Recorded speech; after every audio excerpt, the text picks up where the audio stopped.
Very exciting. Hilton, there we go. Henley on Klip. That's fantastic. Pretoria, St. Mary's, Hillcrest. Another one from Namibia. Boksburg, Roodepoort, Saheti. Mooi River, lovely. Well represented in KZN. Always good. As someone who grew up in KZN, that's very exciting. Hatfield Christian School, Pretoria, Midrand. Great.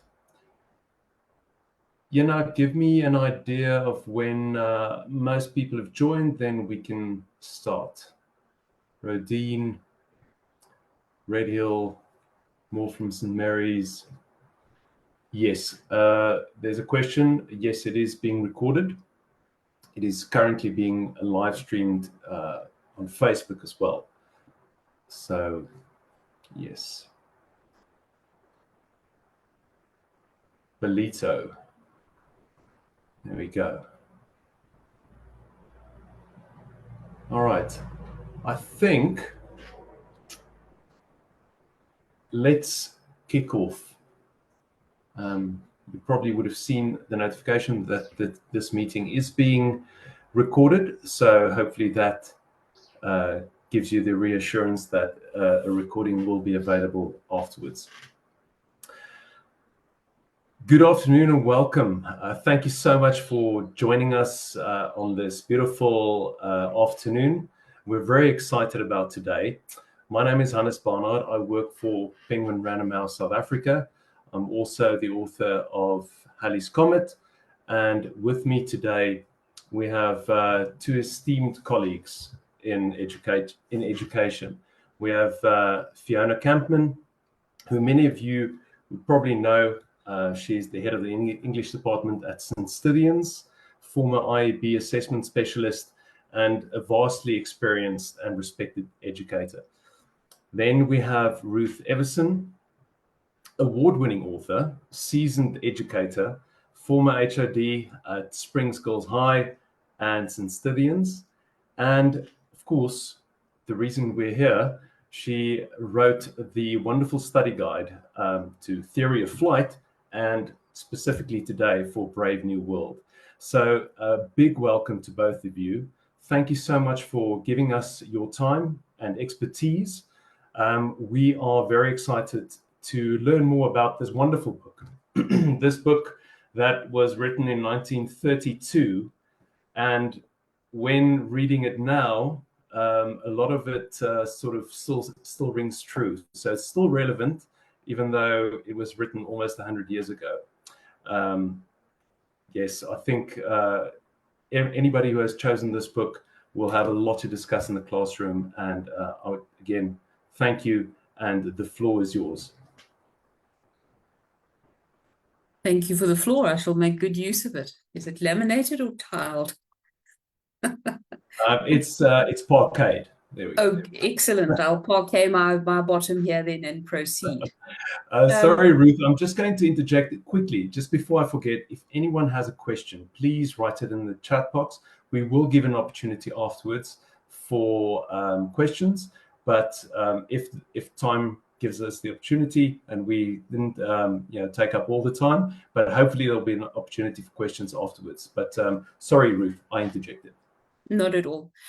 So just for Fiona, she's the head of department St. John's. And I was not the head of department English at St. Stithians. I was the leadership director, but head of department before that. So just to put those on record as being correct for some who may be wanting to change that. So welcome, everybody. I was absolutely amazed to hear all the different places coming in from Belito to Namibia. I'm coming to you from a very hot Plettenberg Bay, and delighted to be with you. A little bit of thunder rumbling in the distance. The purpose of today is for me not to give you a rundown of the information or what the novel is, because I think you know that. That's why you've chosen it. So what I would like to do is to give some conversation points, maybe some interesting points that you haven't thought of, or that you can take back as conversation starters with your department and also with your classes. So, and as Hannah said, please feel free to pop questions into the chat and we will try to get to them. Disclaimer, I've been battling with a cold since Friday, and every now and again I get a little bit of a cough. So I have got all sorts of things here that will help me if that happens. So it's interesting to look at Brave New World. Let's just get this slide moving. And to think about who we bring into the teaching of that space. Because as a teacher of English for 39 years, from my point of view, it's impossible to teach literature from a neutral point of view. We always bring ourselves into the conversation, and the conversation always informs us and changes our point of view. So I'm interested in why you have chosen Brave New World and not White Tiger, and there's no judgment in that at all. But what informed that choice? And interesting for me as a teacher of English, and for many years a history teacher, I used to say to my kids, I'm probably one of the most dangerous teachers you will ever encounter, because my job as an English teacher and a history teacher is to brainwash you to my point of view. So best you be aware of when I'm brainwashing you, because I may not know when I am doing that. So it's always interesting to look at what personal lenses do we bring into the teaching of the novel. What are our philosophies? What is our world view? What are your values, your core values, as you come in to the teaching of this novel? And of course, we are not always aware of all of our biases. I think there are something like 188 unconscious biases that have been discovered so far in our brains, probably a little bit more as we progress. So we never come into the conversation in a neutral sort of way. Also interested if this novel has been decided for you as a departmental decision, or you have been told this is the one that we are doing. How do you feel about that? It's quite a controversial novel, and Fiona will talk about that, so I'm not going to go to that point, but rated as one of the 10 top most controversial novels of all time, and banned many times. So what is it that brings us to this space where we are preparing to teach this text to 17, 18-year-olds? In writing the study guide, you know, when I did Theory of Flight was very hard to write, because it was the first time the novel had ever been used. It was a fairly new novel, and there was very little on it in the way of information. And so it was hard to write from that point of view. And a lot of it was in conversation with the author, and then kind of just making up what I thought was the right thing. Of course, with Brave New World, there's 100 years of analysis and comment. So it creates a different conversation. I also want to say, just before I forget, that in conversation with Fiona while we were waiting for this to start, you will know, possibly from conversations at marking, that the theme for this year's CAT is writer's voice. And that is absolutely perfect for some of the things that I'm going to be saying to you today. So what is writer's voice? What can we learn from a teaching of Brave New World that helps us to understand Huxley and the influence of his writer's voice 100 years down the line? So one of the things that I battled with in writing the study guide, and it's by no means a definitive piece, is it is a novel of ambiguity. And Huxley presents us with the question, what makes a perfect society? And part of the ambiguity of the novel is that he doesn't overtly provide an answer to that. I think he does give an answer, and hopefully I'll make that point a little bit later on. But what is it that makes a perfect society? And pick up the conversation points that you can have with your classes, or even as writing pieces. What would be a perfect society for your grade 12 class? What would they include from their current society? What would they exclude? Huxley wasn't sure himself whether this novel was a prophecy, a blueprint, or a cautionary tale. I think it can be seen as all. Would be interesting to look at it as a prophecy and to hold it up as a mirror in 2025 to say, well, what did he get right? And I'm more interested in this conversation around what Huxley talks in terms of the human experience. And of course, that is the drive in all great literature. It's a reflection of the human experience. So scientifically, he may not have been on course, but as a prophecy in terms of who we are, a blueprint for human behavior, a cautionary tale for human behavior, I think it meets all of those. And in fact, if you look at Othello, which many of you may be teaching now in term 1, the issues that arise are the same. And when that question would come, why do we have to do Shakespeare? The answer for me was always that it is an examination of the human condition. And in Othello, we see John the Savage. In John the Savage, we see Othello. Literature drives the great themes of human experience, no matter what the text is, if it's a good text. So is it only a reaction from Huxley to a post-World War I chaotic world, the rise of fascism, rampant consumerism? It is those things, but I think it's more than that. I think it's a novel that if I look at it with my coaching hat on, and there are two basic emotions that we run on in terms of our human experience, and that's love and fear. And I think this is a novel that expresses Huxley's fear for a world that he cannot predict and seems to be heading towards chaos, Armageddon, disaster. Great question always. What does it mean to be happy?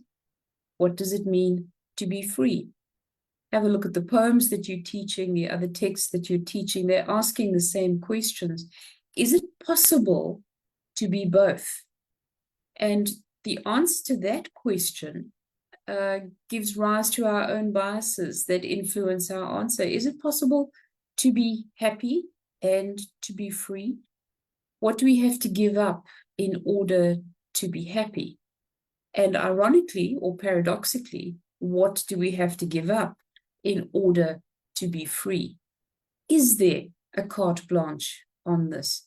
I think Huxley will suggest towards the end of the novel that it's not possible to be happy or free, but I'd be interested in your interpretation of what he says. So as we come to the text, we grapple with our own ambiguity, with our own duality of being. We have the pain, and this is one of the things that separates us from other creatures of the earth, is that we have the pain that enables us to imagine the future. And I think it is that pain that informs Huxley's imagination of the world state, of the future that he sees rising. So for ambiguity to be diffused, clarity obviously is needed. We have to shine a light through the dark window. And one of the things that interests me in the novel is who has the necessary information. The title, as you know, is based on Miranda's cry of, "Oh, brave new world," as she sees for the first time fellow human beings walking towards her. But I'm more interested in Prospero's response, where he says, "'Tis new to thee, this brave new world. But Prospero has been part of the world, just as Mustafa Mond has been part of a larger world. And they have both made a choice to extract themselves from that world. So Miranda, like John, oh, brave new world that has such people in it. But the undercurrent always from those who hold the knowledge is that it is not that at all. Mond has the most information, but his view is faulty. Nobody has a complete view. Huxley comments when he does his revision of his comments on the novel in 1945, he decides not to change the work, even though he knows that it's a faulty piece. And the conversation with your classes can also be what makes it a faulty piece of literature. But one of his regrets is that he only offered John a binary choice. There are two worlds, the world state or the reservation. John is not given the choice to go into a world of his own. He's kept in the world state as part of Mond's extended experiment on humanity. So those choices need information. How could this lead to an important conversation in your classes about the need for controversial work, like A Brave New World, in order to challenge and expand our worldview? If we don't know what we don't know, how can we make informed choices? So if Brave New World is simply thrown aside as being too controversial, too contentious, how do people know what is being rejected? What are the thoughts there that make it untenable? So controversial works do challenge us. Go back to that question, why are you choosing to do this work rather than White Tiger? What is it? What is a challenge for you in this particular text?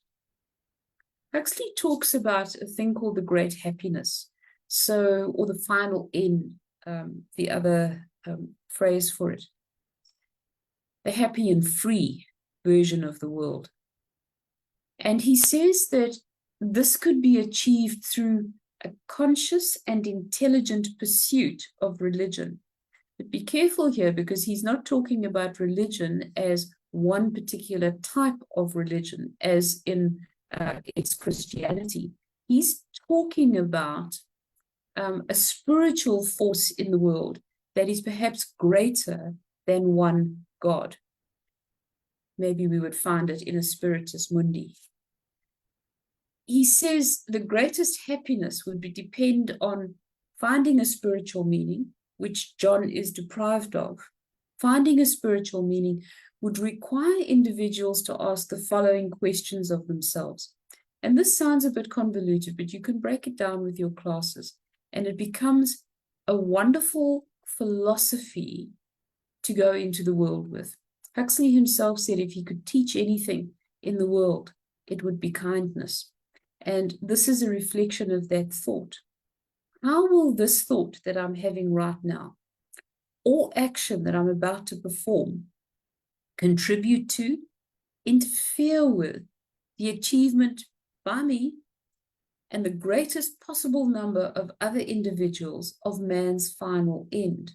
And you can sum it up very shortly with know your impact. What am I doing now that will either enhance or detract from the other?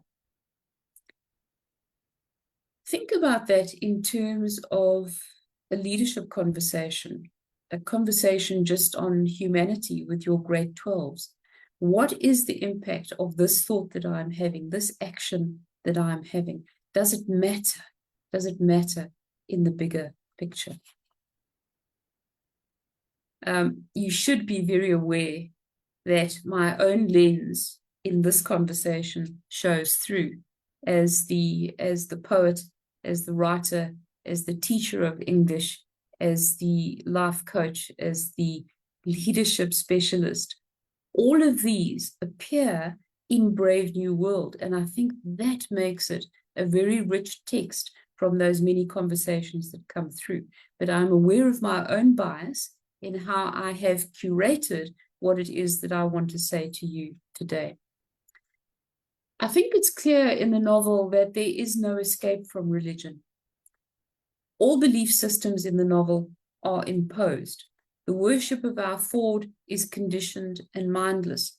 But the Indian reservation is no different. It presents no choice to John. The beliefs and rituals are followed with zeal by those who follow the processes in the reservation. I'm also interested that all of these systems are layered. So you can quite neatly fit our Ford onto God and the consumer society onto Christian principles. But even the Indian reservation has an ambiguity because their beliefs come from their ancestors, but they're also layered from the arrival of Spanish explorers and conquerors. And so when the cross and the eagle rise, it's an ambiguity of beliefs. It doesn't matter where those beliefs come from. What matters is how they are followed and how they are imposed.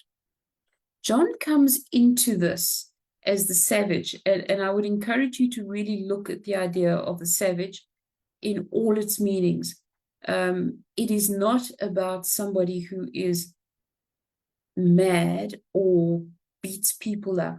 The savage is the noble blank slate, the original innocent, that idea of what becomes of somebody once that innocence has been, once that slate has been written on in some way.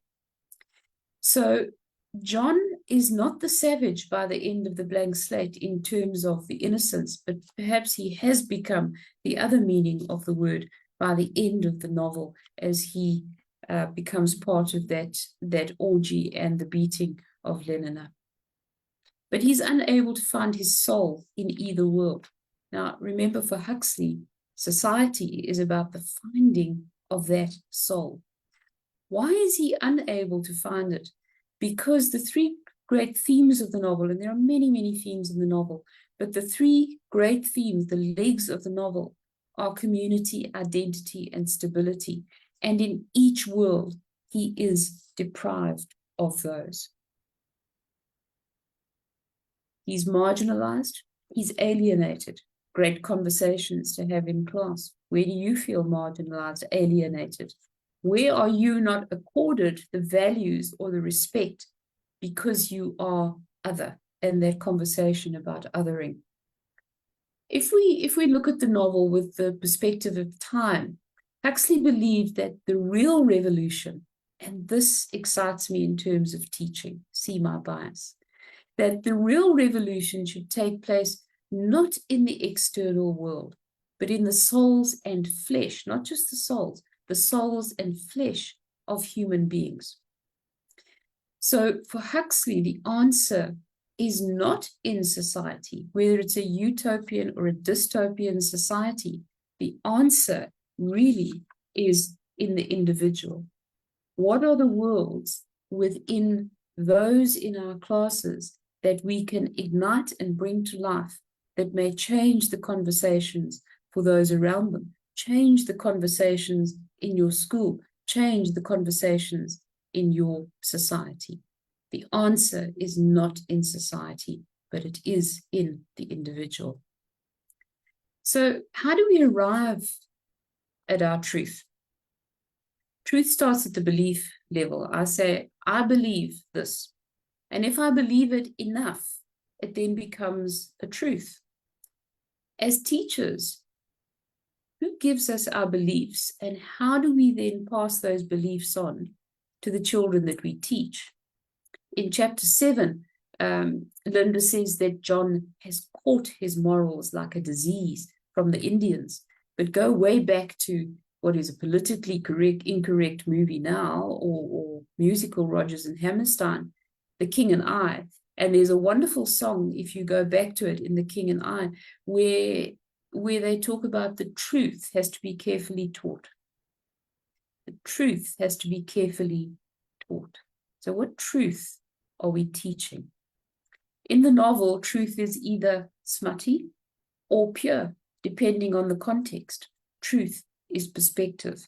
That idea that there is no one single serving truth that we can go forward with any degree of certainty. And if we believe that there is,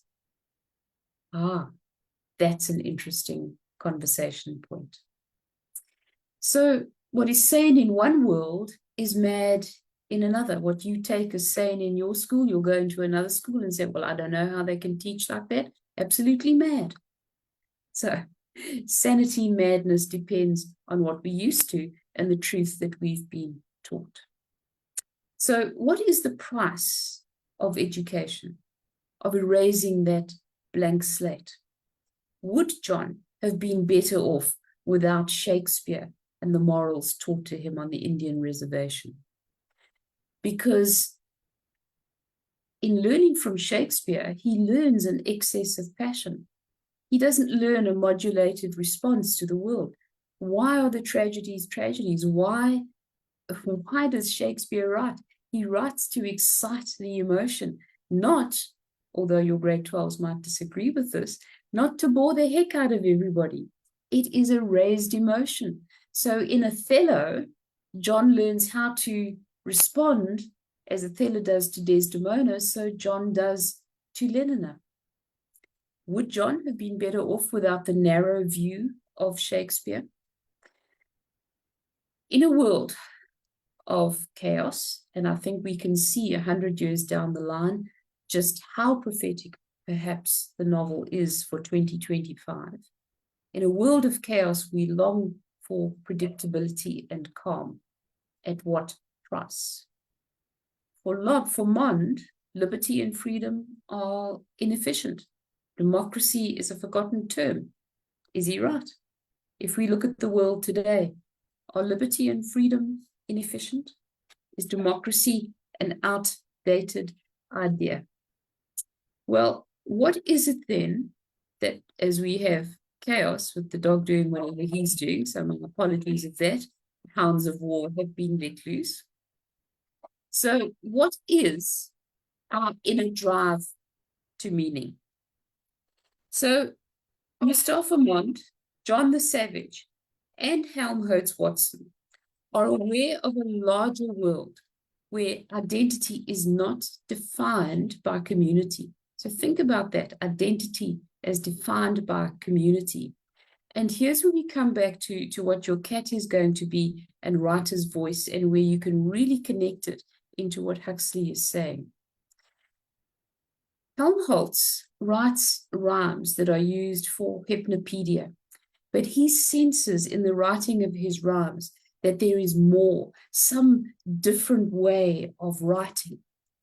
And he believes that, or we know that writing can awaken consciousness.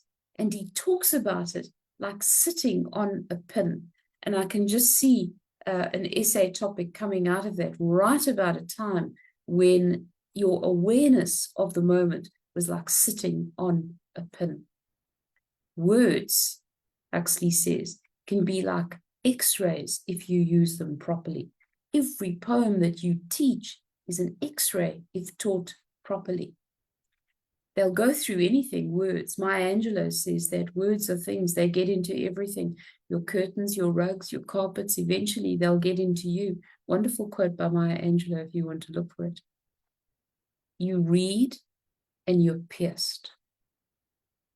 You read and you're pierced. How will the teaching of this novel pierce the hearts, the intellects, the minds of those before you?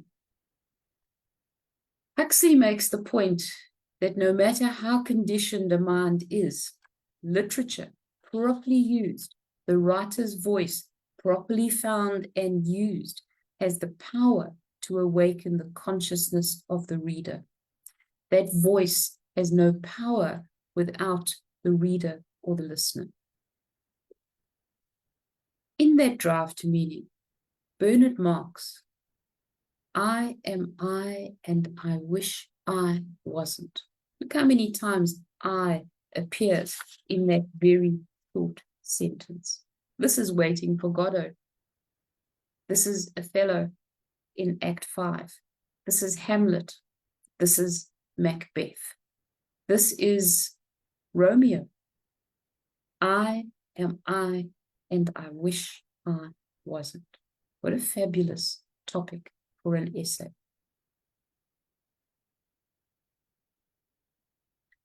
In the novel, solitude is dangerous. It allows thoughts to breed. We're told by Watson towards the end of the novel, the empty night is more solid. The strange presence seems more real than copulating, which now comes across as squalid because Helmholtz will learn a different way.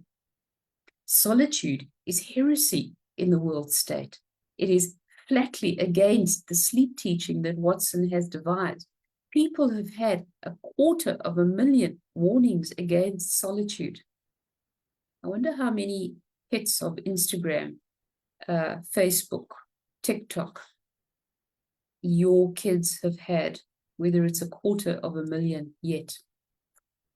So the world state has created an emotional vacuum, which becomes an existential vacuum. And this is what Watson is missing as a writer. Think about that with writer's voice. He understands that in order to write, you've got to be hurt.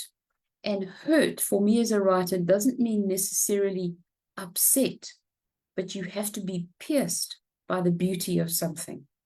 Mary Oliver says, her religion is devotion. Attention is devotion. What pierces me in a day? And when we are pierced, when we are hurt, then we get to write the X-ray phrases.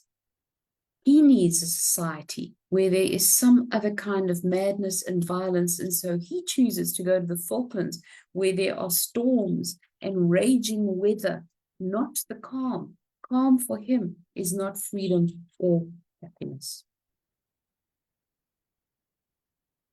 So John is appalled by the horror of sameness. He vomits in seeing all the Delta factory workers in the vestibule after Linda's death. He is horrified by being shut in with the sameness, this universality in which he cannot find himself. Bernard complains to Mond that John seems more interested in his soul than the inventions of the world state. Huxley, I think, is more interested in finding soul than any technological or scientific inventions, although we know that he was a scientist and did enjoy the technology. But there can be no creativity in the world state if there is only the horror of sameness. What is there to write about if there is no difference? So Mond reflects. He says, each of us, we go through life inside a bottle, which is quite a depressing thought, but maybe another one for discussion. What creates the bottle for us? What is the culture that creates our bottle? We're all destined to live within the confines of their birth caste within the novel. To live outside the confines of the bottle, predestined by birth, results in misery. Well, how would your students be able to break the bottle of their existence? How do you break yours? What is beyond the confines of who you know yourself to be now? The price of happiness for Huxley is the suppression of truth. So there is no need for God in a stable world, except there is, because other gods are imposed. It is impossible to be without some kind of thing to give purpose. At the end of the novel, John accepts it all, the rats, the pain, the disease, the age, because he says nobility needs pain, the noble savage. Meaning comes through sacrifice. And in the novel, there's that section in the reservation where John, when he has learned about God and death and time, stands on the edge of the void and almost throws himself in, but he doesn't. God is the absence. God is the void rather than a presence. So there is no point in a life without struggle. And the savage tells Mond that what is needed is something with tears. Nothing costs enough. If life can't be tested against something and fought for, what is the value? So on my final slide, John at the end of the novel claims time and death and God. And he's met with Mon's anticlimactic shrug of the shoulders. Well, you're welcome. You're welcome. And he leaves John to the indifference of his fate. John ate civilization. And even though he tries to make himself vomit, he gives himself mustard powder, and he literally tries to vomit up civilization. He can't. And so by the end of the novel, all that is seen in the final paragraph, and this is a trigger warning if you're teaching the novel for those schools who have had issues with suicide, are John's feet, like two unhurried compass needles turning to every point of the universe. And it's a warning that John's fate is not his alone. I think this is what Huxley is saying. It points to every corner of the world. It points to every reader. It points to me. A compass is used to find direction. John, ironically, lost and hopeless, points the way. And the way, I think Huxley is suggesting, is that we must engage with the pain of the world to find any kind of purpose and meaning. So I'm going to hand over to Fiona now, who's going to talk to you from a different perspective. And Fiona, you will just let me know as you want those slides moved. Sorry, I should just trying to get back to you as a person. Oh, keeps coming. There I am. Marvelous. So that I'm not talking into this black hole. So I think in terms of Ruth has given us the opportunity, and I'm quite excited, I'm just about to start it with the boys, to be able to kind of look at those lovely questions and engage them in conversation before sort of underpinning it with all the things that we're going to need to make sure that they can write a good literary essay at the end. But I think one of the most difficult things for me when starting a new text is that ideally you've just got used to the third iteration of your teaching of the previous text, and then you've got to start again from scratch. And it often feels really overwhelming. And I think one of the things for me is always reading it and then reading it again and saying, okay, where to begin? And I think if there's one thing that I've changed in my teaching over the years, it's making sure that they get a lot more context before we begin, that they've got much more of a sense of where they're going. So this is not meant to give you everything that you need, but it's a way that I intend to sort of engage with it with the boys. And, Ruth touched on the fact that this is a contentious novel. And I think we need to look at why that novel can be considered contentious. And there's so much that if you don't sort of like deal with it up front, could be seen to offend various groups of people.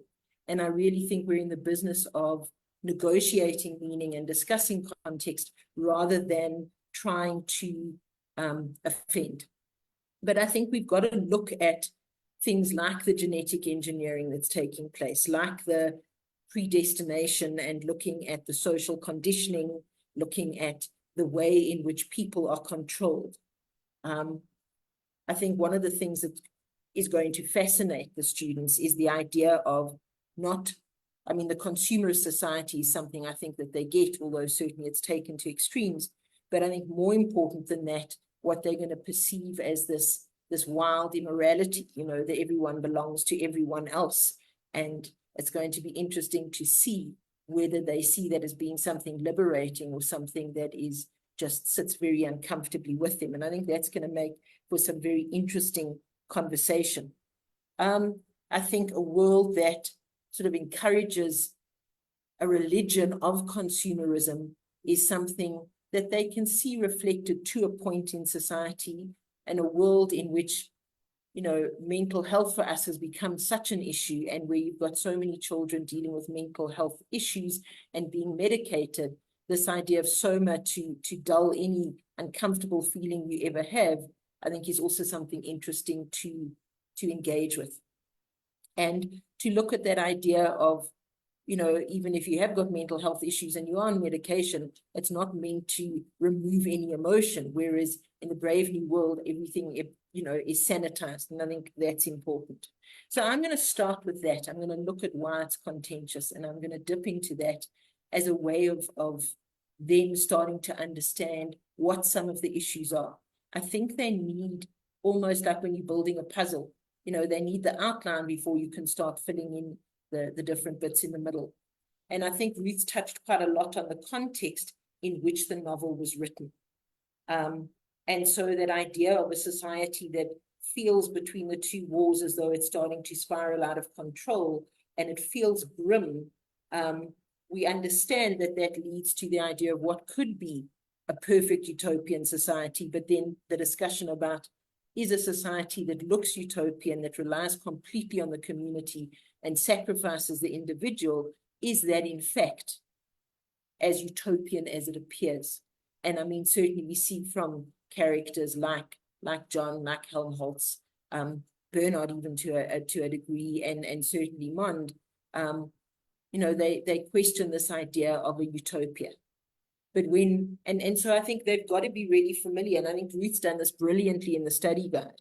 I think she's given us all the terminology we need to navigate the novel, and it's been broken down so beautifully that it serves as something that's going to enhance your teaching rather than, feeling that you must only read from the study guide. It like leads you into all the ideas beautifully, and I think it's a way of just reaffirming teachers and making us feel that when we're exploring the novel for ourselves, if there's something we're not sure of, we can dip into that, and that's going to just give us the clarity and the confidence that we need.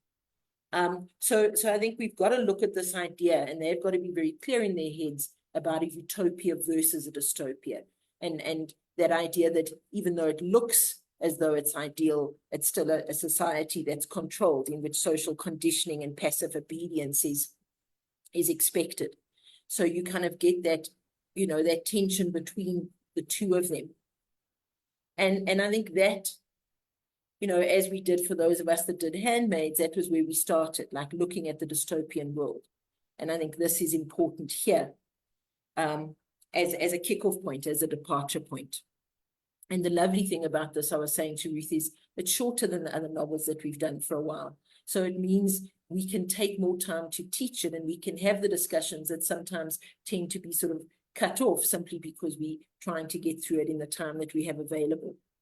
And then I think the other thing is looking at, what are the societal, religious, and technological differences that the students see in the novel. I don't think we want to necessarily give it all to them. I think we want to say, okay, what's our current society looking like now, and what does it look like there? In London, AF 632. And I don't know how teachers are teaching this in terms of what your expectation is of the children wanting them to have read it first. And so for us, we're going to kind of dip in first and look at all the things, and we might not do this brainstorming here. We might touch on the fact that there's a lot of societal, religious, and technological differences and pull a couple of those out, but we would want them to explore that further. So we are literally sort of going to do a lecture style, give them some context, send them off to read it, then engage with it in more detail. So this is our sort of like beginning of our process. Because I think that's what they need to understand. They need to understand that the family structure is no more. That mother is the equivalent of an expletive.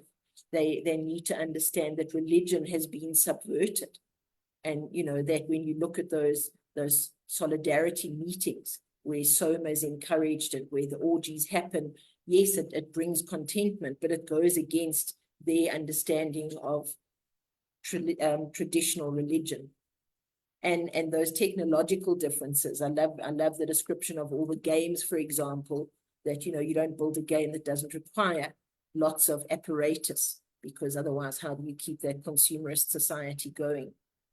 And then I think what Ruth touched on so beautifully now is, like John sort of in terms of his conception of what it's like to be in London versus the savage reservation, and picked up on all those lovely insights about him. But I think they need to understand that contrast of that very futuristic society versus the savage reservation which I think for us is far easier to identify with it because it doesn't feel as remote, because things in the savage reservation are much more, mirrored in our society today, to an extent, in terms of family, in terms of marriage, in terms of, the kind of more traditional religion, and looking at that description. Yes, we understand that it's certainly not a lavish place to be, but we can recognize that landscape.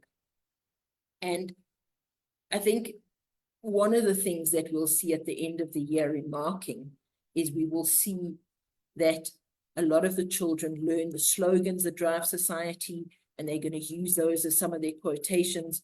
But I think the slogans are fabulous as a way of like grounding the children in an understanding. So if you're looking at a society where promiscuous behavior is encouraged, then everyone belongs to everyone else is one they can remember.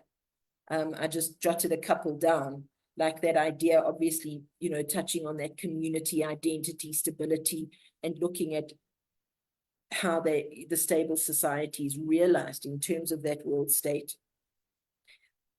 When an individual feels, the community reels. I think I love that one because it links to, keeping everybody in this neutral state of mind, as it were. But I think all of those you can link into some of the issues and some of what makes the novel contentious. So that is, I think, a way that you could begin before you get into characters, before you get into anything else, because it takes time to build those characters. And I think one of the things that is hard for them, that first chapter feels dense and it feels more difficult than the rest. And I think we've got to get them into it in a way that they're intrigued by what we're saying. So that I think is critical. And then I've got two other slides, but I just want to say, I know that the conversation and the questions that you want to ask Ruth specifically are more important. So I just want to touch on what I did with them, and I'll just look at one to give you a blueprint. So, picking up on the issues, I mean, I think the idea of the social hierarchy is really interesting. This idea of a caste system, and understanding that like social hierarchy is so often a feature of dystopian states. We saw it very much in Handmaid's Tale. And then like that idea that social hierarchy, yes, some of the individuals that we see, like John, like Helmholtz, like Mond, for example, they are certainly in a position of understanding that it's not an ideal society, but for the castes, the different levels and the different castes, they've been bred for a specific purpose. And so there's a sense of acceptance that eugenics has been used to we don't see whole levels wanting to overthrow things. I mean, yes, we see John sort of, provoke that idea of some kind of outburst, but that's because they can't get hold of their sonar. And I think this idea that it's not a society that shows us democracy and shows us equality. And I think you can use some of these bullets to just start introducing those ideas. And the fact that, down at the bottom with the epsilons, you've got to get to sort of, introduce the idea of race. And there are a couple of places in the novel where I think race is more difficult to deal with. But in the social hierarchy, it's just like a matter of course. It doesn't feel as though it's overt racism specifically, but people might disagree with that. And then there's another slide, but I don't think we've got time for that. I think we've got to get into the idea of like doing the same with religion. So I think you could take sort of different aspects and create sort of talking points or discussion points, and then underpin those with specific evidence from the novel. So, Clem, I saw your question about the children and the naked play. I think we've got to talk about it as a way of, it's a society where all of the, like for us, that's quite shocking and it's quite disturbing. And when I think about sort of having to teach that, it is difficult. But I think we've got to understand that this is a society that wants people to be content. And so it's a society that certainly prevents individuality. But in terms of the fact that promiscuous behavior is a feature of the society, then this is very natural in that context. I think that's probably about as much as you have to do with it without feeling that it's going to be too difficult to engage with the students. But I'm going to hand over to Ruth now for all the questions she's, I'm sure, going to be getting. Thank you for that, Fiona. Sure, that's really helpful. I think people who are on this call today, you are being able to, you're taking away a lot. So I haven't kept up with the chat because I've been speaking and listening. How do you approach? You've done that one. Yeah, we've not had many questions come through. I think everybody was listening and taking notes, most probably. So haven't had time to write down their questions, but I urge everyone, this is a fantastic opportunity to ask either Ruth or Fiona or both of them any of your toughest questions. Okay, go for it.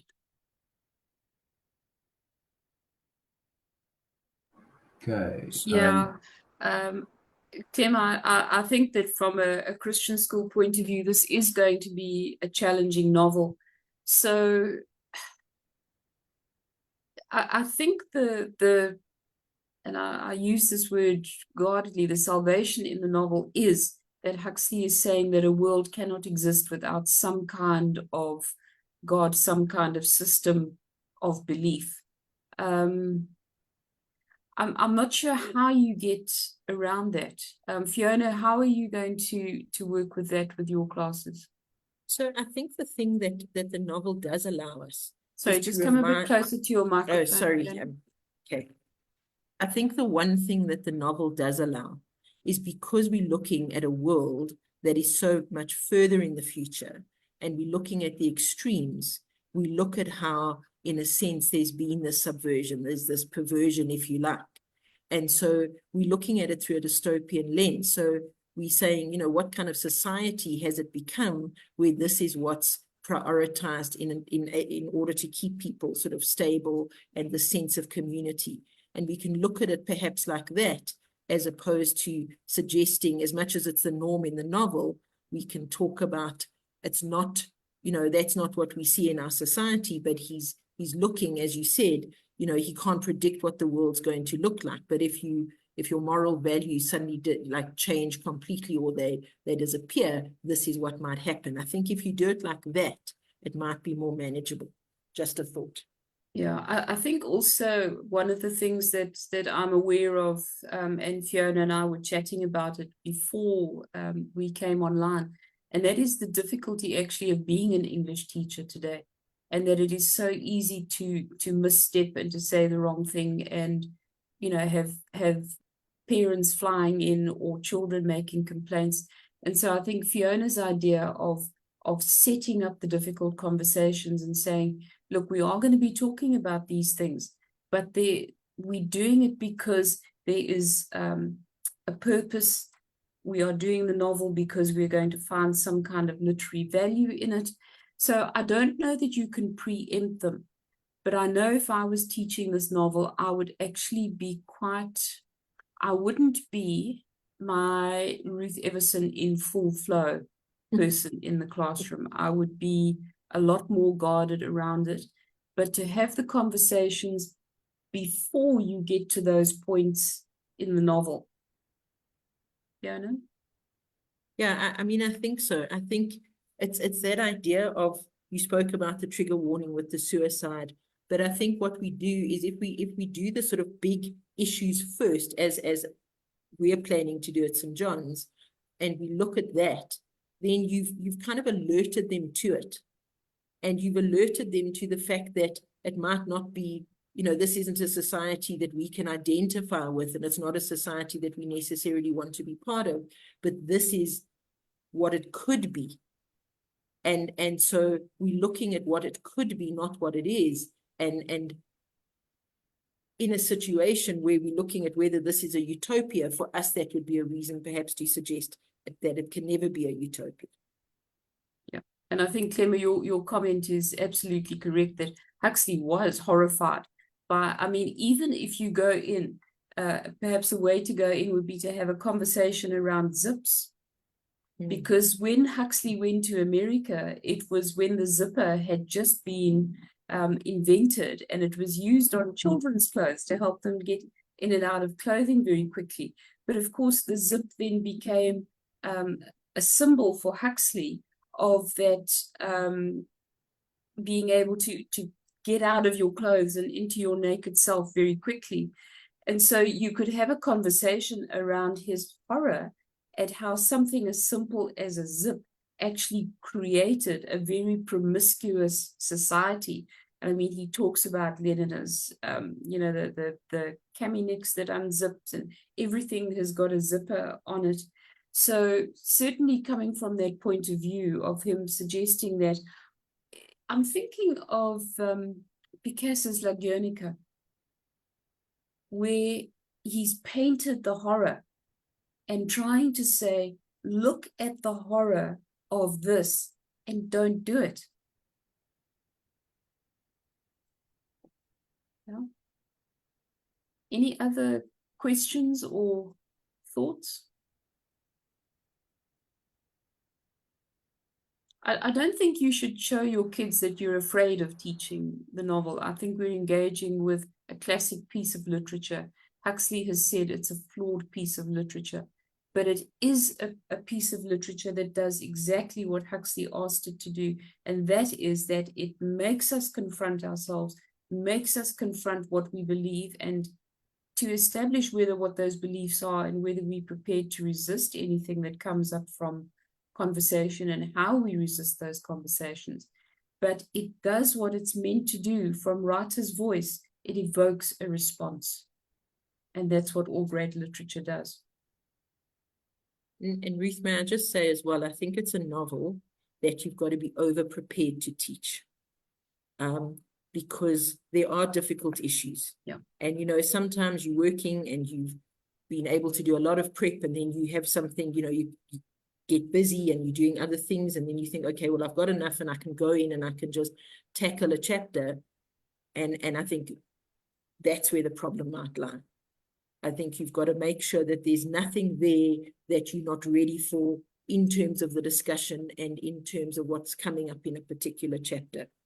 Because otherwise you're going to read, words that have racially slurred connotations, and that's going to land teachers in trouble. We just want to avoid those as teachers. I think the issues, we're going to have very rich discussion. I think what we will get out of this novel is they will have so much substance to draw on for literary essay.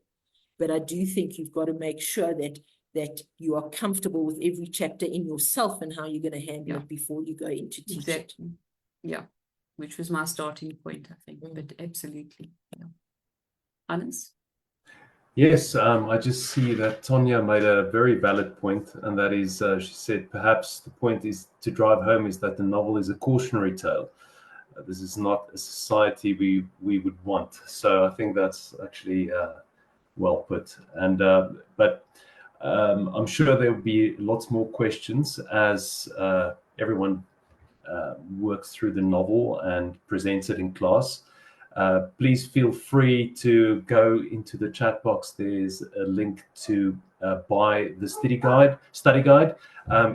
It's brilliantly put together with lots of practical and useful ways to use this in the class. So I think today's session was exceptional. Thank you so much.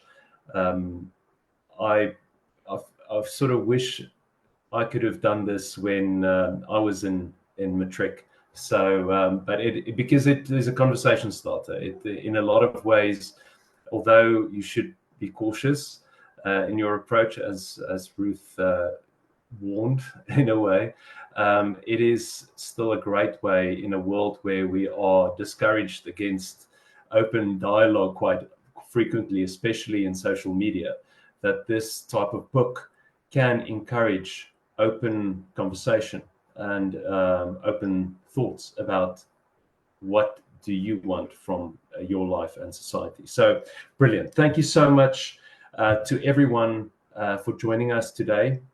Thank you for taking time out of your busy schedules. We know that teaching, especially teaching English, is exceptionally hard, and it's time consuming. but it's also rewarding, and we want to thank you for the hard work you do in your schools. Then Fiona from St. John's, thank you for giving us your time as well, your insights. And I know that people will listen to you. You're a well-regarded educator, and I definitely learned a few new things about the way to think about this book from you today. So thank you so much. And then Ruth, thank you for your time today. Thank you for a brilliant session, the slides, the information, and for the wonderful study guide that is a platform for any teacher to take this book forward for the next few years when this will be a prescribed book. So if there are any other questions or things that you want to add, please drop us a line. You have Yana's email address, or contact us through the links on the that's in the chat box. We really appreciate your time, and good luck, and enjoy Brave New World. Thank you very much.